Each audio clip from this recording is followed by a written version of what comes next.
So yesterday we were introduced to lesson 1, the sequence in the series lesson. We saw that the definition of a sequence is a function that computes an ordered list. And again, you can have a finite list, meaning that it stops, or you can have an infinite list. We also did this first example where we computed the first 5 terms. We did a second example computing the first 5 terms. I'm not going to rework these out again today. And then yesterday, this is the last slide we saw before I went over the homework problems with you. We talked about convergent and divergent sequences. So a convergent sequence is a sequence that gets closer and closer to some real number. A divergent sequence is a sequence that does not converge, meaning it gets bigger and bigger. It just keeps growing towards infinity. Last night you saw this sigma, or this summation notation, and this is going to indicate that we would take the entire series of numbers and add them up. Now, these are the properties. We did not cover these yesterday, so we're going to talk about the properties today. You need to memorize the properties because the questions that you are going to get on the quiz a week from Tuesday, the numbers are probably going to be very large, and you will not be able to calculate them like you did last night for homework. Now, in this problem, the n up at the top represents what number, or the number you're going to plug into the formula. The c in this problem, or in this property, is the constant. So it does not have a place where you can plug in the variable I. So an example of this could be, here's the summation notation, the sigma, and let's say we put a 5 here, but let's say our n is a 4, and again, I'm going to start at I equals 1. Now again, to use these properties, the I at the bottom must be set equal to 1. If it's not, you're going to have to calculate them by hand. Now, if I were doing this without using the formula, what I would be expected to do is take this constant and then I would add it to itself 4 times. I'd repeat it 4 times and get 20. Now, if I use the property up here, I would multiply the n times the c and get 4 times 5. And then here I would get 20. So either way, using the property or doing it by hand. However, let's say I wanted to find 100 and I equals 1, and this is a 5.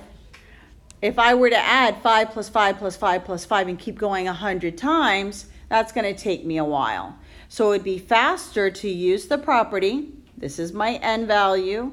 This is my c value. And I would multiply, and I would get 500. So that is how we're going to use that property. The second property is where there is like a coefficient and a variable. And that is the property here. So what you can do is take the coefficient, or this constant, and move it to the front. And then add up all your variables. So for example, if I gave you this problem, again, the summation notation with a 5, and then a 5i, and then again set I equal to 1. If I wanted to use the rule or the property, I would move the constant to the front, leave the I here, and a 5, and an I. And now what I could do is keep replacing I with a 1, I with a 2, a 3, a 4, and a 5, and then take that constant and multiply it. So sort of think like distributed property. I can add all of these up, get 15, 5 times 15, and I get 75.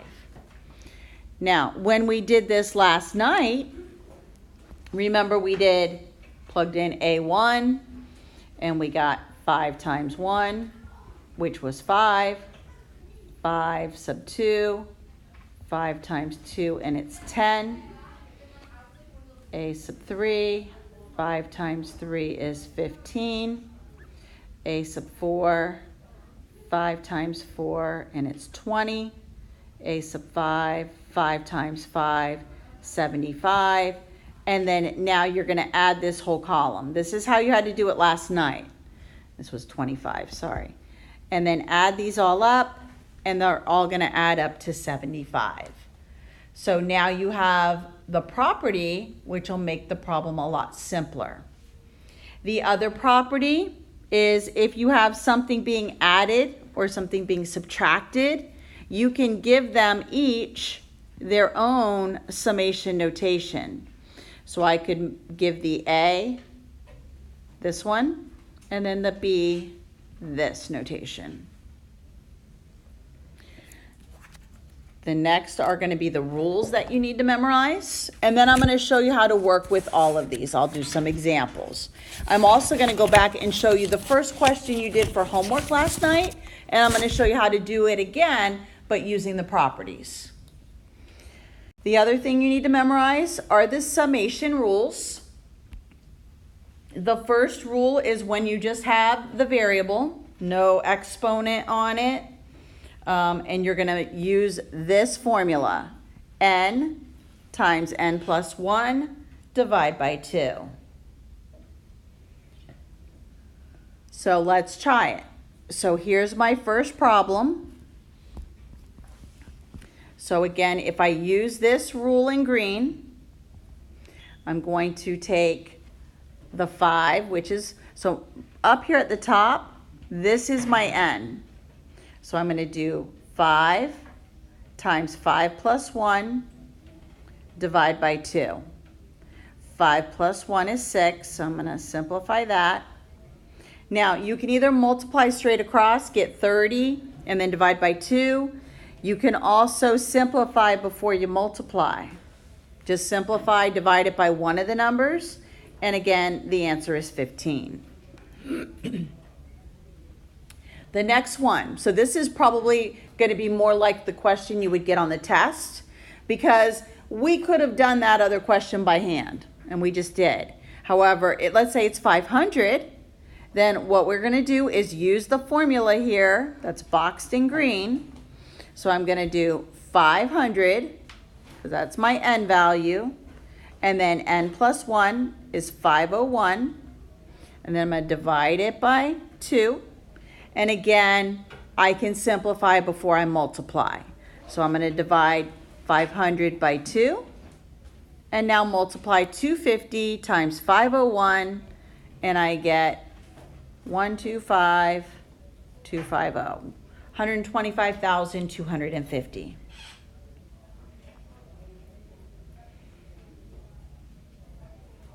Good on that one?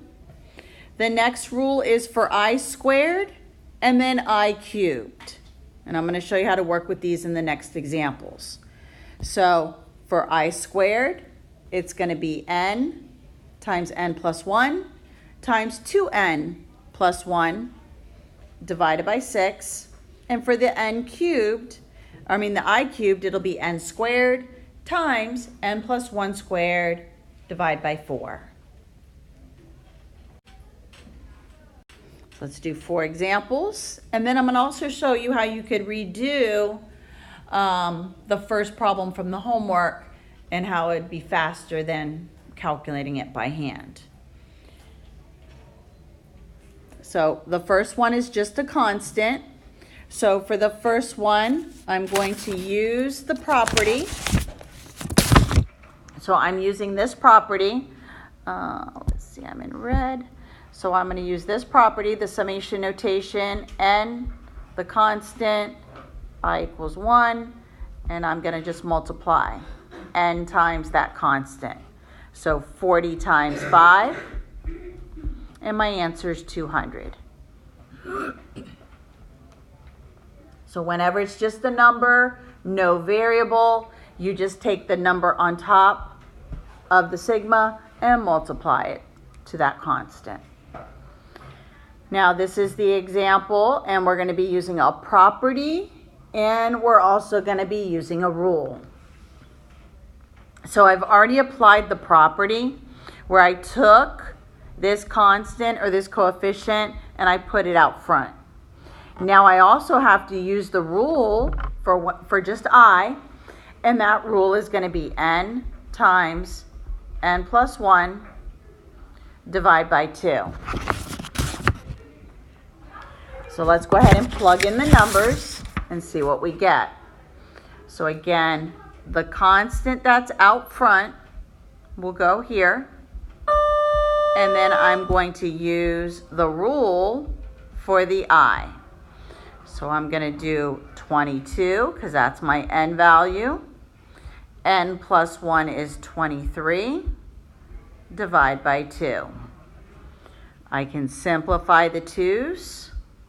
And now multiply 22 times 23, and I get 506.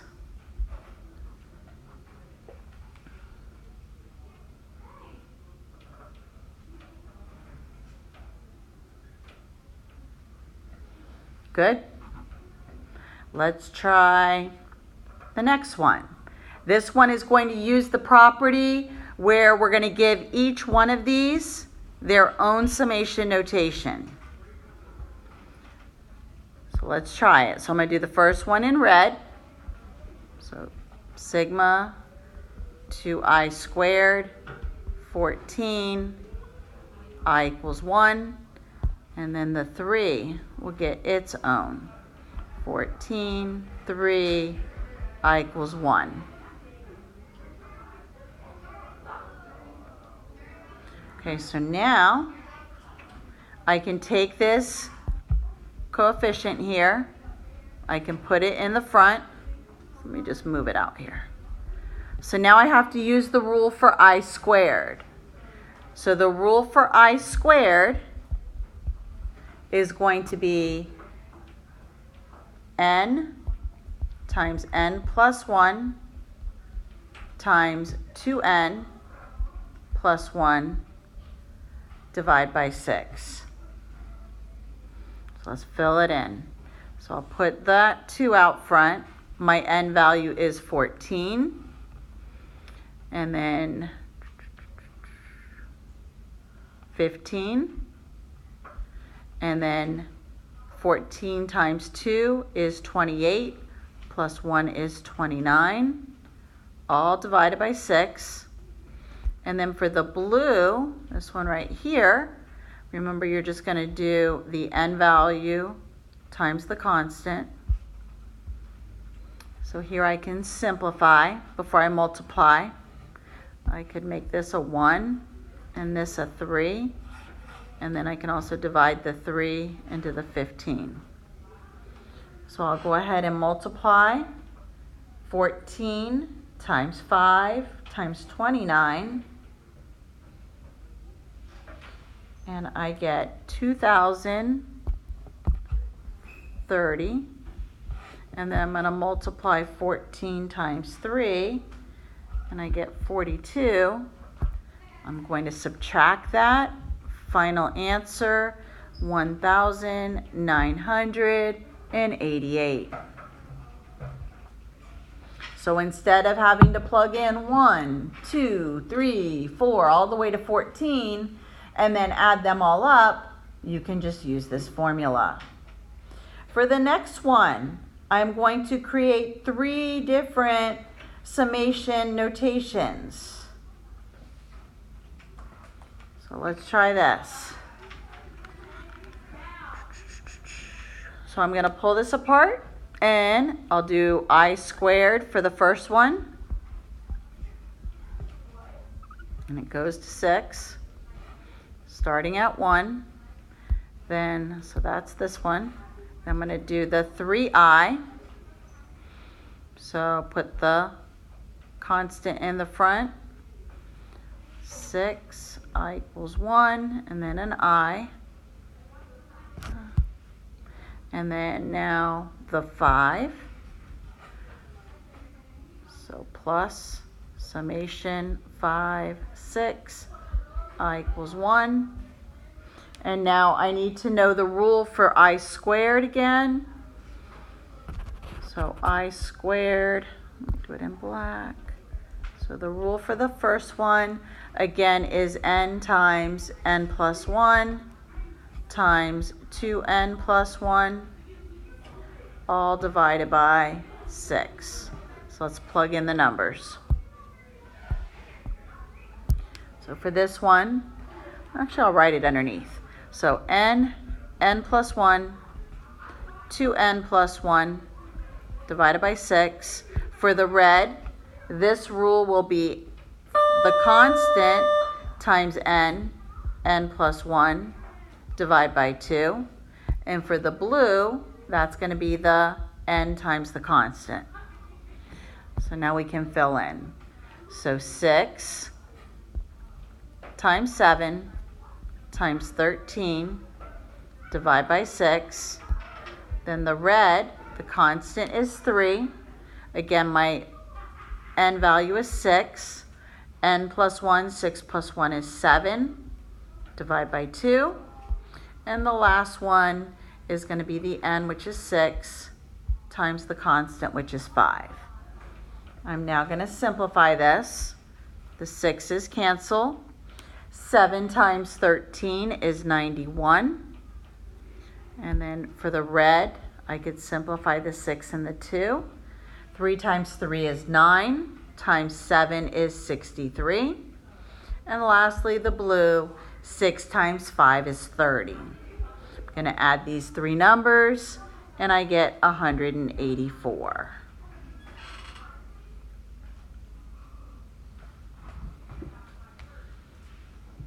Okay, so your homework last night was 27 through 41. Now, you can go back and pick out the problems that you did for homework last night, and any of the problems where it's I equals 1 in the bottom, you can practice using the rules and properties to see if you get the same sum as when you did it by hand. Now, you do have homework that will ask you to use the rules because the numbers on the top, this n value, are going to be large, and that homework is going to be 61 through 69 odd. It is the 11-1B homework. It's due Monday. So you do have those few problems where you can practice using the rules and the properties. Now I'm actually going to show you number 27 of last night's homework and how you can use the properties and the rules.